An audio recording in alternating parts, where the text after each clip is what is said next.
All right. You're now streaming live on YouTube, says my screen. And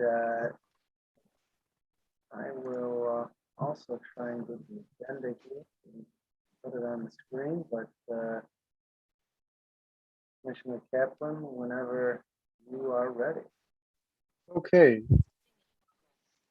There we go.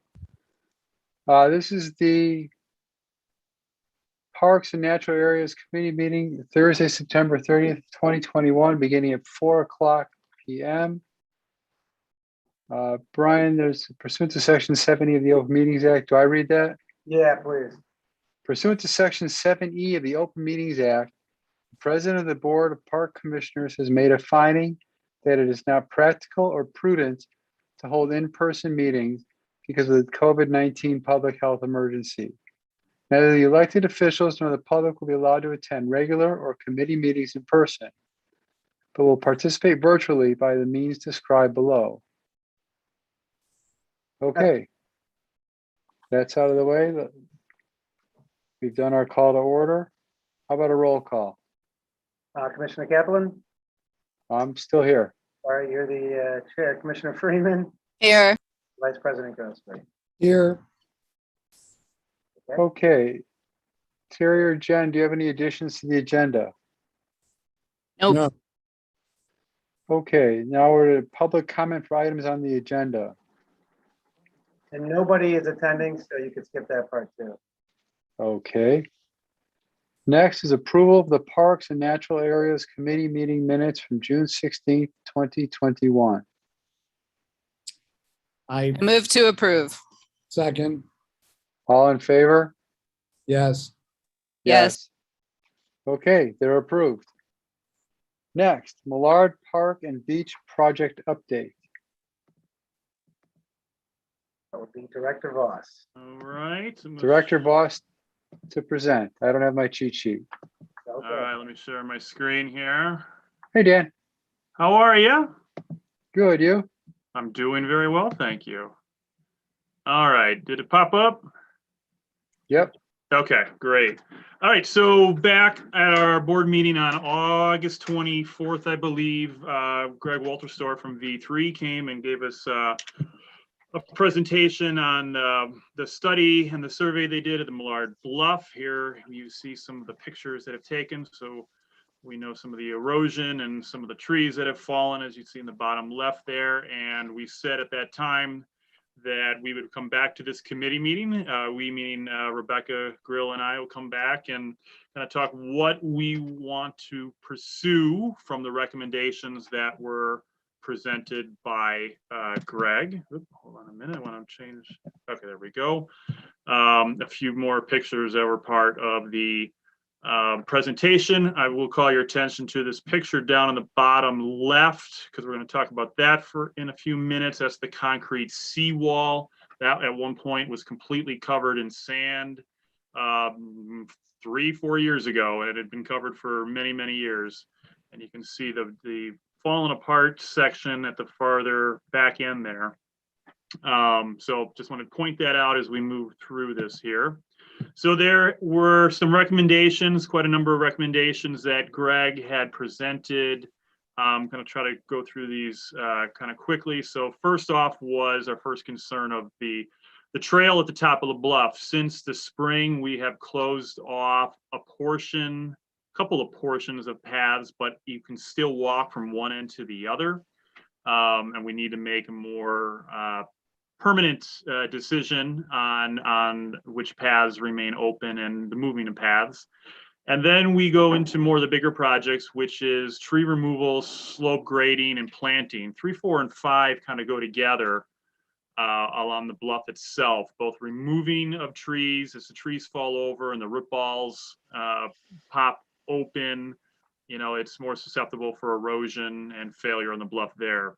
So 2, engineering, designing, and permitting kind of covers those 3 areas, which I'll also talk about in a few seconds here. So we can move forward with a bid to do the work for 3, 4, and 5. Concrete seawall was number 6. that's the picture that I pointed out previously. And then we have some monitoring of the actual bluff itself, movement over time. What this would do is they would put a few markers into the bluff and just come out on an annual basis and just see how the bluff and erosion is affecting over long periods of time. And we can further evaluate what we need to do anything else in the future.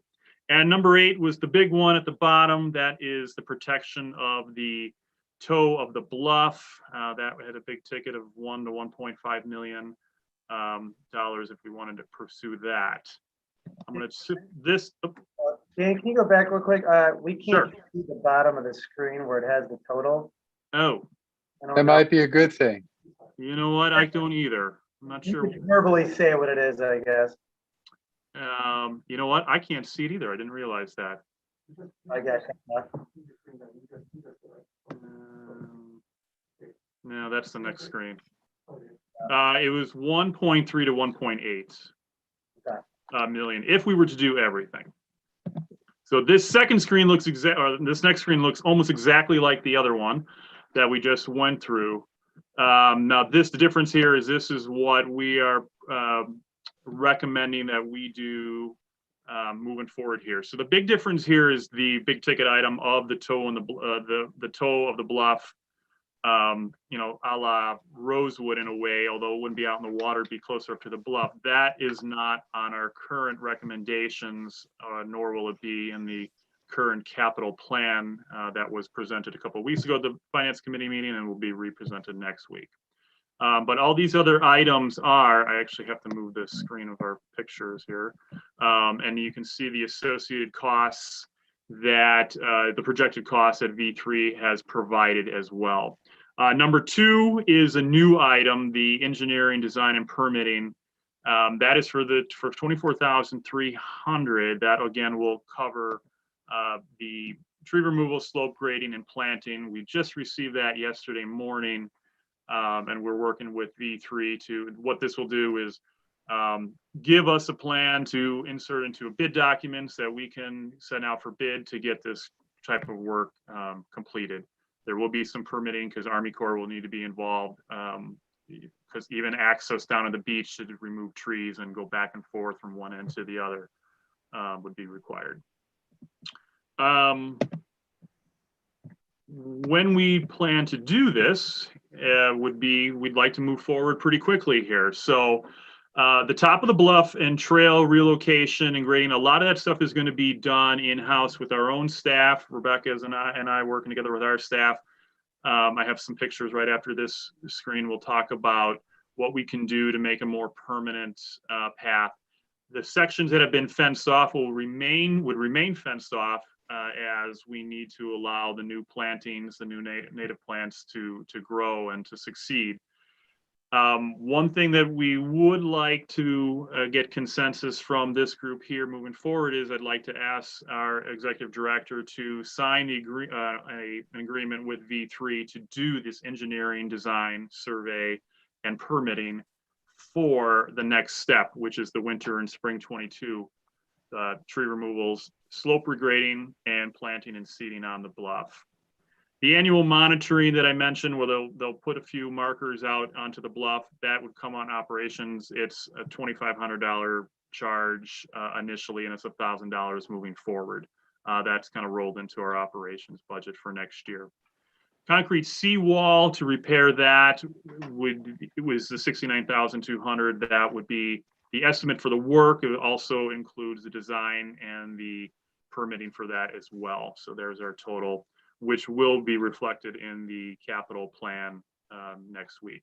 It was last week too, but we're getting a little bit more set with our numbers at this point. Each item one by one here. I'll try to keep it brief here. So top of the bluff, if you're familiar with the area, if you walk up, I'm actually going to go to the pictures up ahead here. This is what we're first talking about. As you leave the parking lot and come up the gravel stairs, you can actually take the old maintenance road to your left, or you go up the gravel steps and you come to the end of the garden. The picture on the right shows a path that right now is currently open, but we would remove that. It's some sections it's within 20 feet from the bluff. It's recommended that we remove that path. It's kind of, I was hoping it showed up. It didn't work as much in the picture as I was hoping. It just takes water from one end all the way down to the other and just dumps it at the far end. There's some rutting in the path that it didn't, it thought it showed up better than it did, but it clearly didn't. So that path would leave, but the path through the garden would remain. So that access would still remain through that garden. And then as you come to the other end of the garden, that's a shot through the archway there that kind of opens up to that open area where there is not technically a path. As you come through that open area, then you come to the north end of town, north end of the park, and you encounter this end, and you can see the. Whoop, I'm sorry, too fast.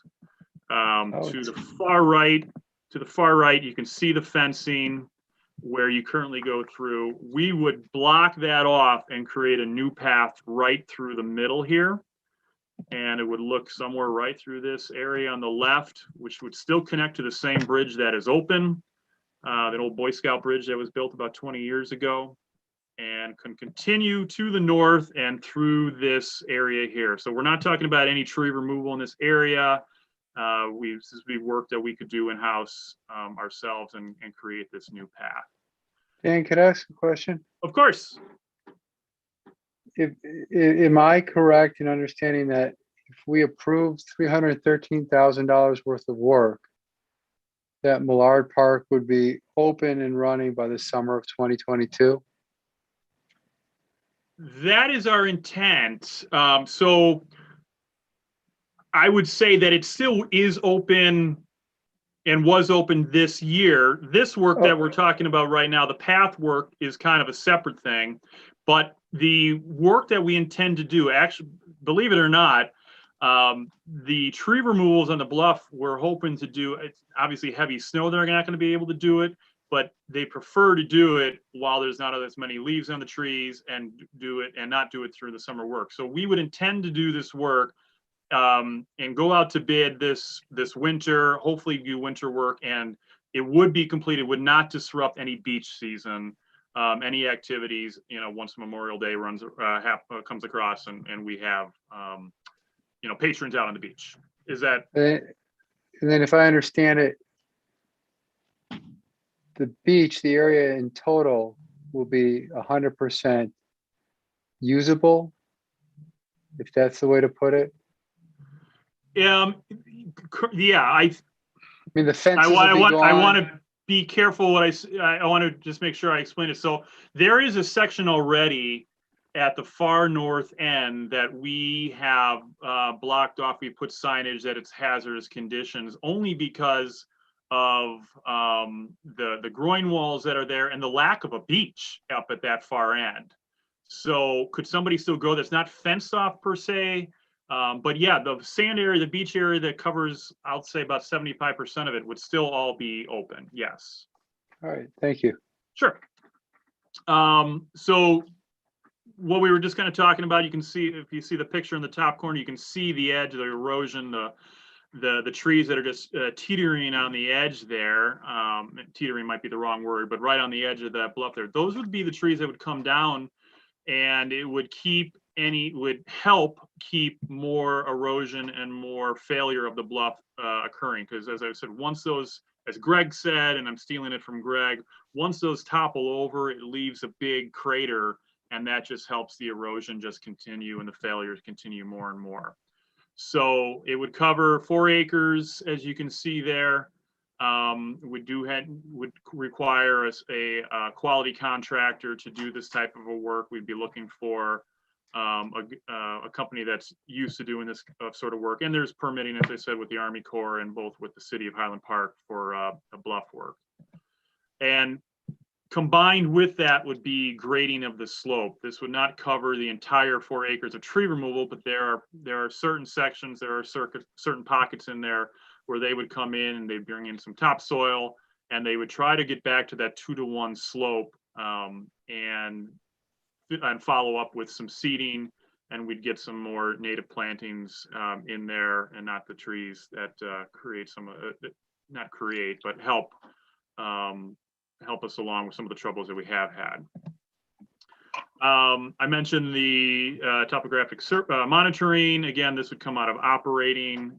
We would be looking to do that in our operating budget for next year. And then the seawall is the last big one. So going back to that very first picture of the concrete seawall down at the bottom, that would be work that we still haven't flushed that out, how that would work and when that would occur and what would be entitled with all of that.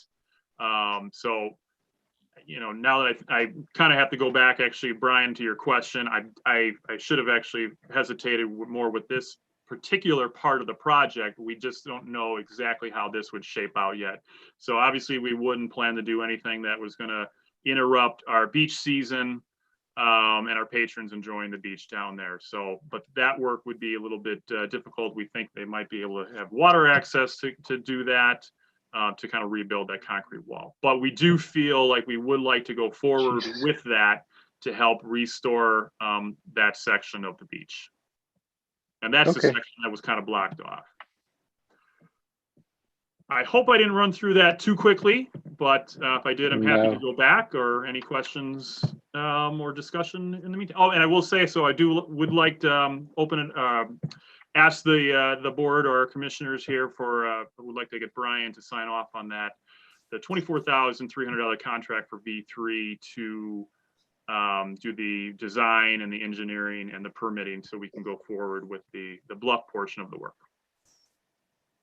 Okay.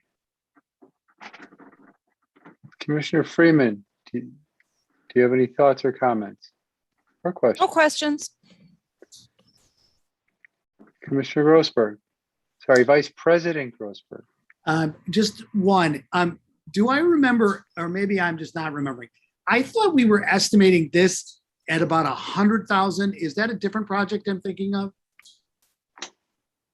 I think that might have been I'm not sure. I think we came with that number initially. That might have been the tree removals themselves, I believe, which was still the targeted amount.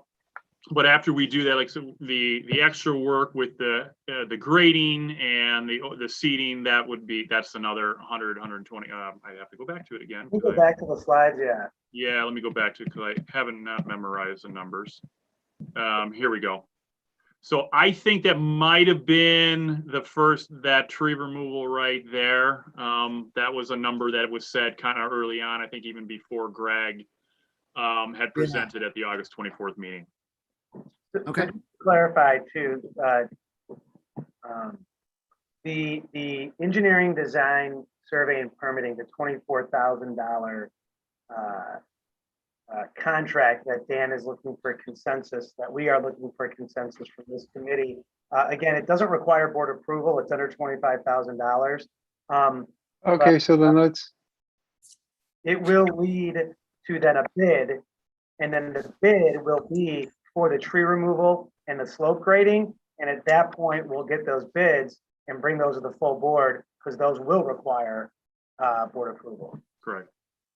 Okay, so fellow board members, do I have consensus to let Mr. Voss and Mr. Rome's go ahead with the next contract? Yes, from me. Yes. All right, now you got your direction, boys. Thank you. Okay, next is the Preserve of Highland Park project update. I'm assuming it's Ms. Grill. Or Yes, Ms. sir. Freeman. It is I. Okay, Rebecca. it's Rebecca. Okay. So thank you very much. It's been a little while since we shared news of the preserve with you, and a lot has happened. Not to bury the headline here on our pipeline page, we have paths.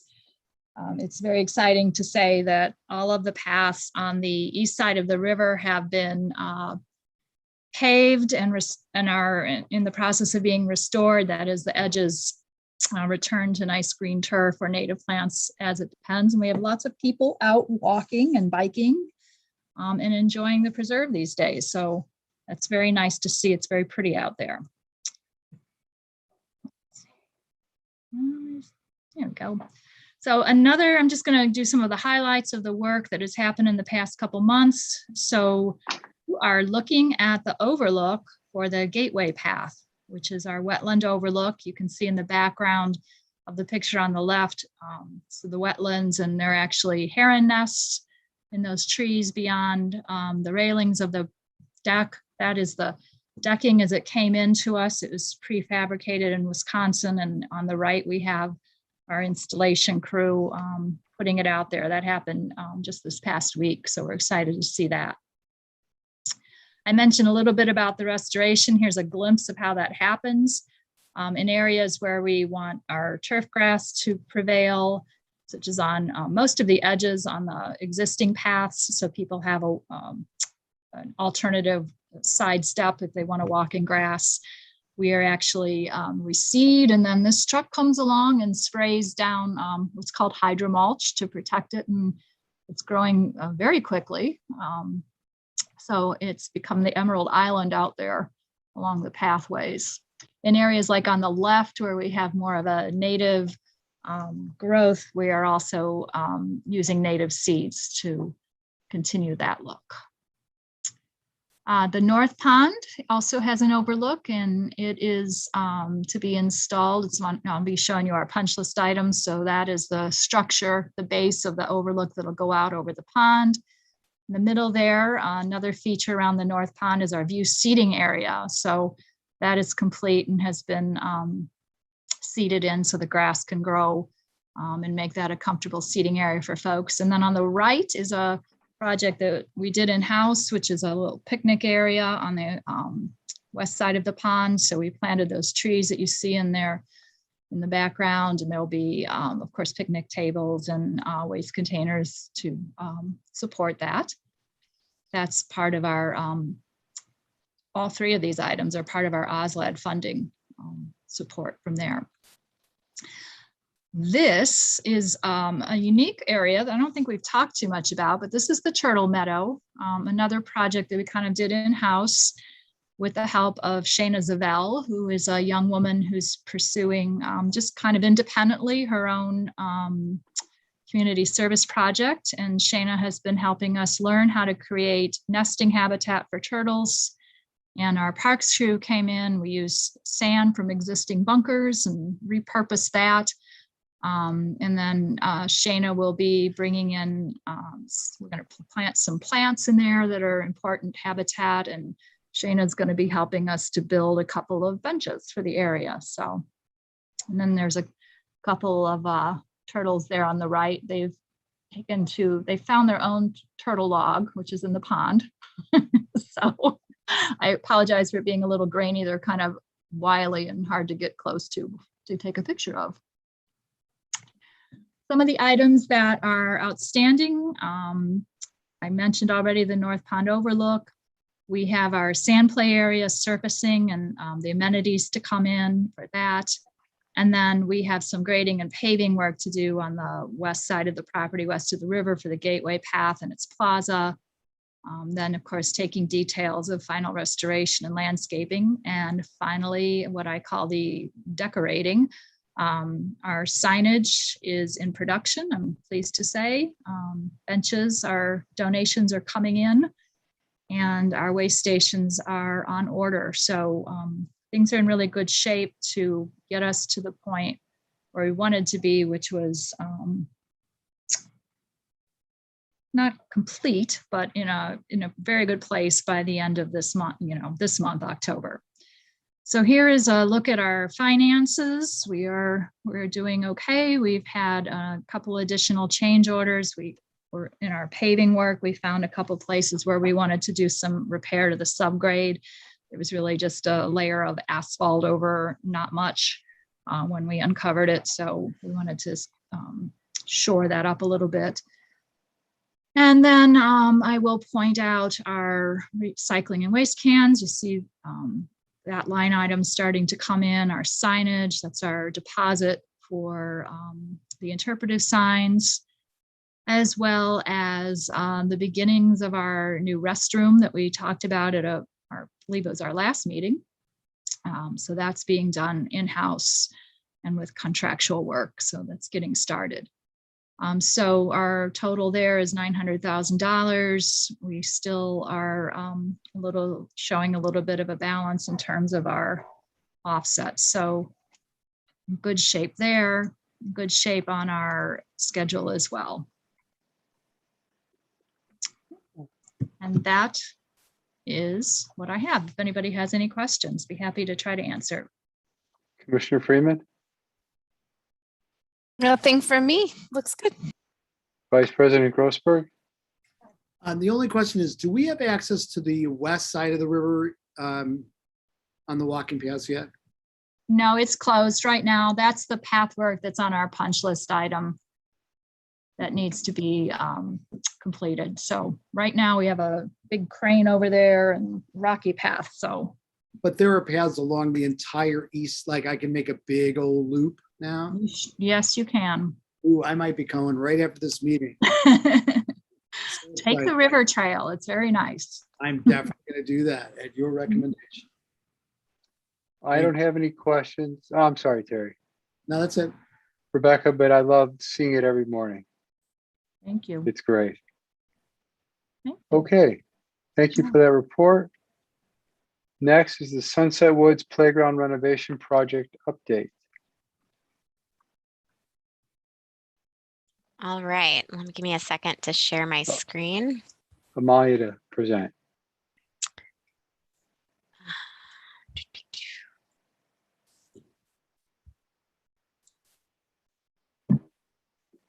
All right, do you guys see my screen? Look, it's done. It's Right. amazing. All right, well, I am excited to share our progress at Sunset Woods. Not as far along as the preserve, but we're we're at the beginning. So we started construction mid-August.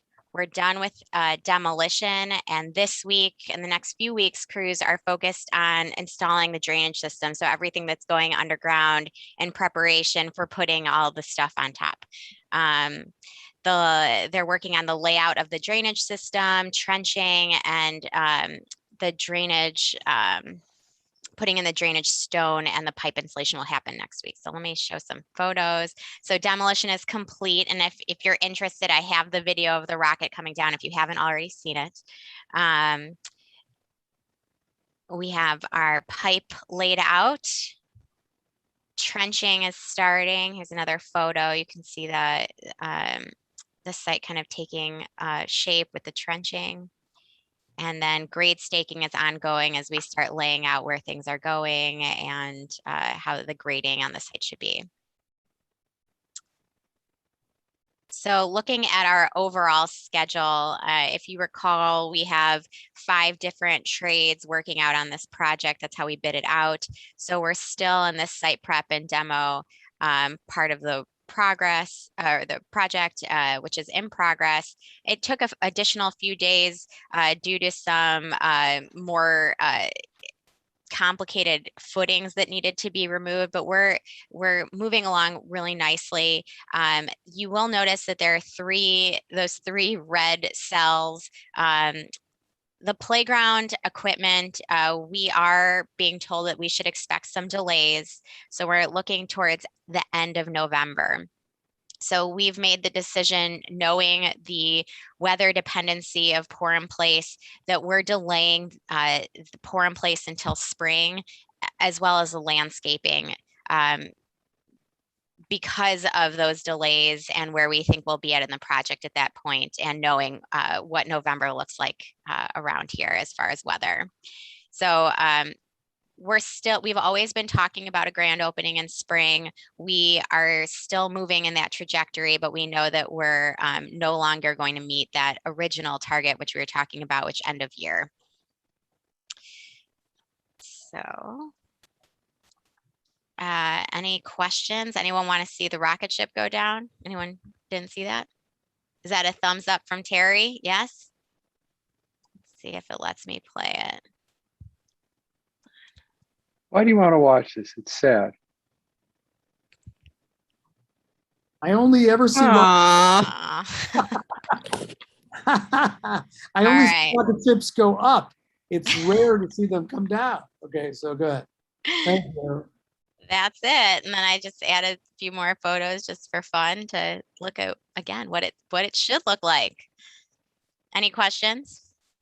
So, Commissioner Freeman, Nope, nice job. Vice President Grossberg. No, all good. All right, I have no questions either. Thank you, Malia. Yeah, thank you. Let me prep for the next presentation. All right, Sunset Woods Site Master Plan update.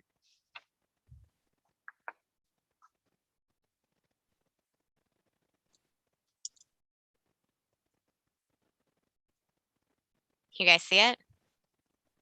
All right, Yep. great. Okay, so in this presentation, I'm going to provide a progress update on the master plan, so separate from the playground. And that was the project that we started back in fall 2020. So staff is currently reviewing the plan document, and we expect to send it to this committee in the next few weeks for review. And we'll return in October at the October Parks and Natural Areas Committee on October 28th to discuss that document. But today I'm going to focus on what we've done since I last presented in June and give you a little bit of a review of what you'll see in that plan document. Oops. So just as a reminder, this is the slide from that presentation back in June. We had been talking about our next steps being some engagement efforts in the summer, looking and starting to see how the park site plan initiative might impact this project. And then we were anticipating and continue to anticipate approval of this plan in the fall. So we had 3 events out at the park this summer, and we heard a lot of great comments from the community. We were showing the plan that we showed back in June, which was a result of all of the comments and feedback that we had gotten over the year, and we're vetting it with the community. And we continued to hear a lot of the same comments, emphasis and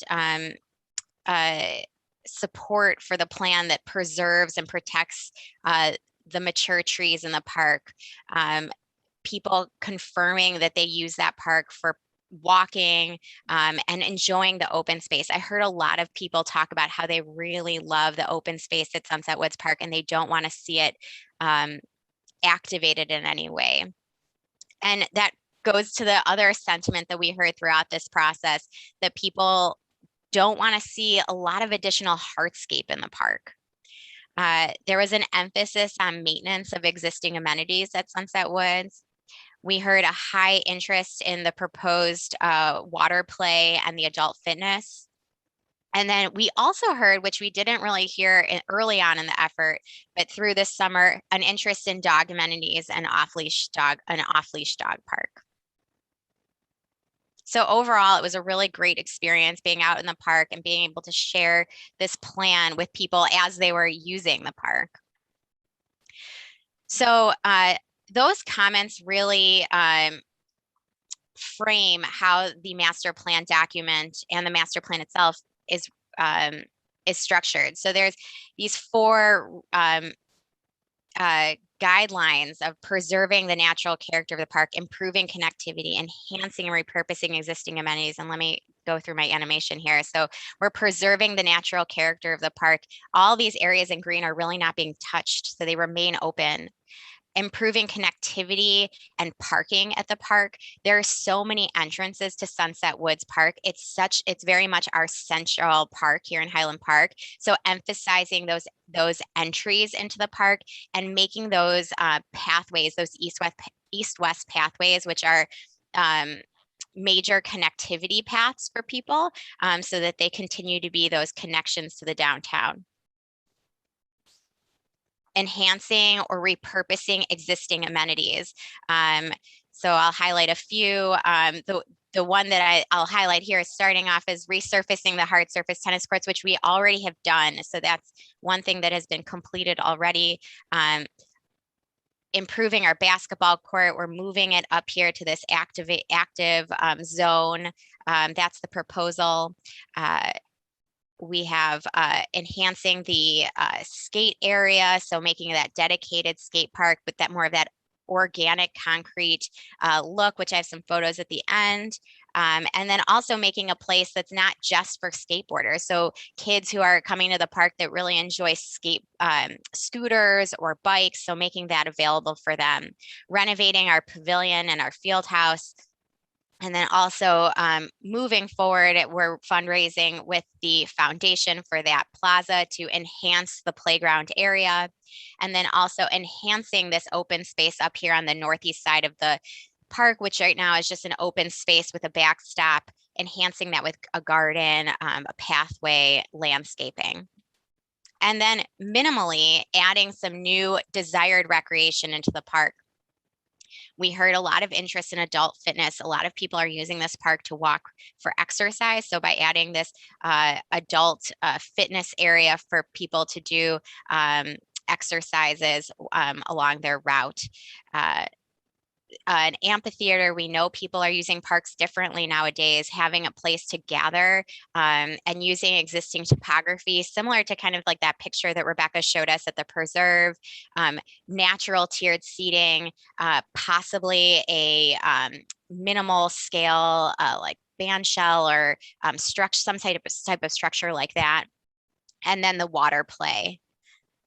And we did, as we have been going through our park site plan initiatives, which I'm presenting on next, we've confirmed that Sunset Woods is an appropriate place for this type of amenity. So we did confirm that through that effort. I know I went through that quickly. I know you've all seen this, but I'm happy to answer questions if you have any on that. Commissioner Freeman, None from me, thank you. Looks Vice good. President Grossberg. I have a question, but it's not exactly related. Maybe Brian Rome's. I was at the Albion in a friend of mine's apartment, and it was as he was looking west at the park, there appears to still be kind of wayward parking signage, like C permits and other things like that. Do we know whose job it is to remove obsolete signage? Where was the signage? So it would have been where the old firehouse parking lot was. There was like I took a picture of it and I could show it to you later, but it's like C permit allowed for parking or whatever. I was told that there's one or two of those kind of signs. That wouldn't be our property. So, and I haven't seen those. I actually haven't been on that side. I've only been on our side since it's been built, except to walk on the side of it on the south side. But I haven't seen those signs. But we can take a look and inquire. I think we should take a look at the west side of it just to make sure that the people that built the Albion have upheld their sort of promises and things like that, and that the garden is progressing and things like that. And I just think it would be a good idea. Yeah, I mean, obviously we'll certainly check on that. And I know the city has contacted us as well, because I know they're working through final closing out their permit with the work that they're supposed to have done. So that might be a punch list item, even though they have occupancy, obviously. Yeah, we can look into that too. Sure. Unless Okay. Romali, you have any. I guess I'll have to walk my dog there after the preserve. There you go. Okay, thanks. Okay, I'll I have just- no clue. I wanted to see if you had any questions about that plan, but I'll just end off here with just some future considerations that we are going to be mentioning in the plan. We know that there's some interest in dog amenities. We have heard that there is challenges with maintaining our clay courts from staff. we're continuing to evaluate Sunset Woods for pickleball. We know that there's a need for lighting.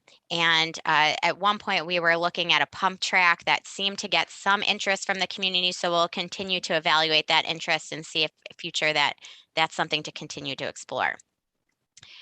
And with that, then, if there aren't any other questions about the larger plan, I will move on to the next presentation. Please do. Okay. All right. Give me 1 second here.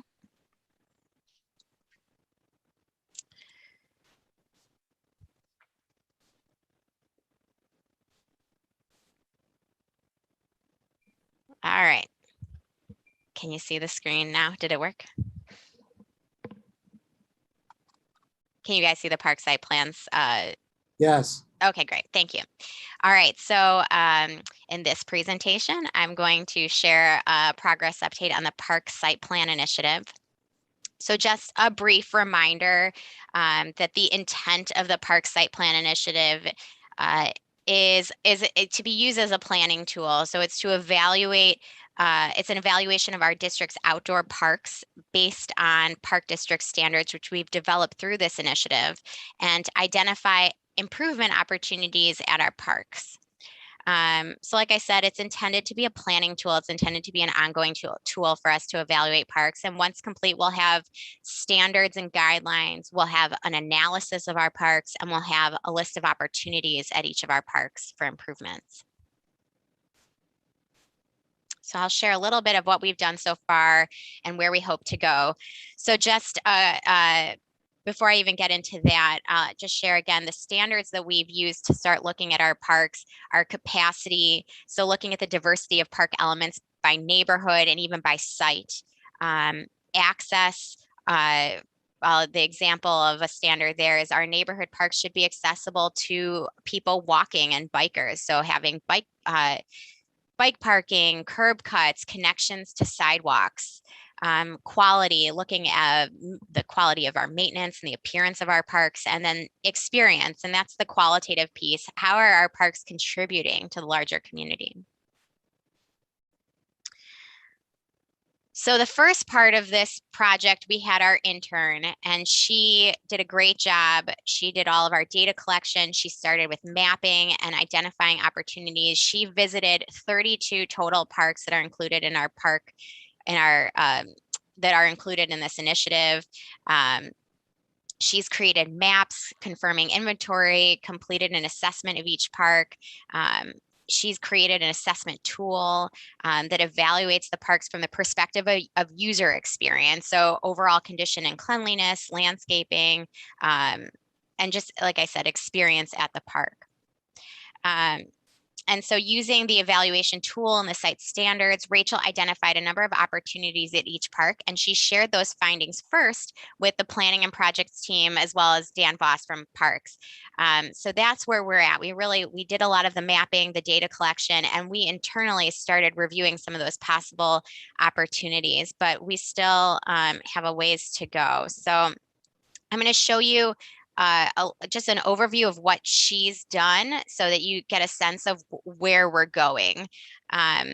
So this is Port Clinton. So she's gone out to confirm inventory, and she's determined our level of service here at Port Clinton. So we'll look at access, for example. So Port Clinton does not meet the park district's access standards for a neighborhood park. The bike rack is not near the entrance. So she's been able to go out to our parks and identify these areas where we might not be meeting our standards. And I put draft on here, and I know it may be hard to read. The intention is not really for you to read it because, like I said, we're still kind of vetting all of this information, but I wanted to give you a sense of what these maps might start looking like. And just we'll focus in on that one access standard. So she's identified that the bike parking is located more on the interior of the park. And again, this map is intended really just to show you what it might look like, but I'm going to continue to go with this example here. So she's moved the bike rack to the entry of the park. So that would be an opportunity for improvement based on where we've identified that we're not meeting our standard. So our next steps are to vet those opportunities that Rachel has identified alongside our team, and then conduct our level of service assessment, which I'll show you a little bit in just a minute. But that's looking at our district-wide, how are we serving our larger community, and thinking about walking distances, thinking about neighborhoods, and how are we offering park services to our residents. And then once we do that assessment, we can bring it all together and confirm our opportunities and hope to bring that to this committee. So just to give you a sense of what that level of service analysis might look like.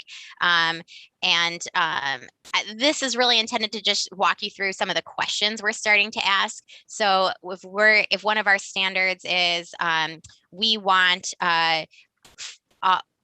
each neighborhood area to have access to our core recreational elements. So baseball, basketball, mixed use fields, playgrounds, walking paths, tennis. We're using the city's planning districts as a guide. So starting to ask those questions, where might we find gaps? So this is just an example of what our analysis looks like, trying to understand how a service area of our community parks. So our community parks are intended to meet a 2-mile radius. So looking pretty good there. And our neighborhood parks, a 1/2-mile radius. So looking at what areas of Highland Park are they capturing? So these are just to give you a sense of where we're going, what kind of analysis we're hoping to accomplish through this initiative. And we're excited to have more to share with you later on this year. Any questions? Commissioner Freeman? Nope, and I appreciate you doing this. I guess I do have one. Where we'll be storing this and keeping this, going forward. Correct. I had some questions, just sort of like where the treasure trove of information is, but I assume there's a folder for any potential successors or anything like that. I just would hate to lose this valuable info. Oh yeah, Ever. so, yeah. We hope so. All of our planning documents are saved, and there is a log. I log all of the recommendations of our plans. So I did mention this as more of like a planning tool, but we'll log all the opportunities that we identify through this effort. And then all of our maps are saved so that everyone has access to those. Yeah, very cool. Just to add to that, one of the main reasons we bring these types of plans, all of our plans, to the board, and then we ask for approval from the board, is because the approval piece is when we put it on our website for the public to view, once the board's approved something. Got it. Even at that point, they're just plans, right? They're not like we're doing this, but they're on the website. And then of course we present them in public meetings, and we're required to retain those records by Illinois records law. So this stuff is always retained. But the key is, I think, is it used, right? So yes, I think our planning team is doing a great job of taking our plans and then implementing them in our annual work plan every year. So hopefully that meets the goal that you're asking about. Yeah, for sure. And it's great. I mean, I'm very happy about it. Thank you for all that hard work. Thank you. One thing I'll mention that, I'm sorry. One thing I wanted to mention that Brian said that I didn't mention, I wanted to make sure to mention, is that there may be some initiatives that come out or opportunities that come out of this plan that we do intend to vet with the community. So there is another step in that too. Sorry to interrupt, Brian. All right. Commissioner Grossberg? No questions. I have no questions. I still have one. What are we doing with this fantastic intern? Oh, she went back to school. We need a winter intern. Oh, a winter. Oh, what I said, what happened to our intern? No, I was saying we need a winter. Oh, yes. You mean a wintern? A wintern. A We need a wintern. Too bad they're all in school. That's it. Yeah, we've Okay. actually been really fortunate. I think we have 2 interns this summer. I think we had 2. We had 3. I think we had 3. But we've been doing really good with interns. So they've been very helpful, and good for them, good for us. Okay, that's it for the agenda. Do any other business? None from staff. Commissioners? Nope. Move to close? I think Terry seconded. Sorry, a train All went in up. favor? Aye. Aye. Okay, show that at 4:50 the meeting is adjourned. Good job, Thanks. Stacy.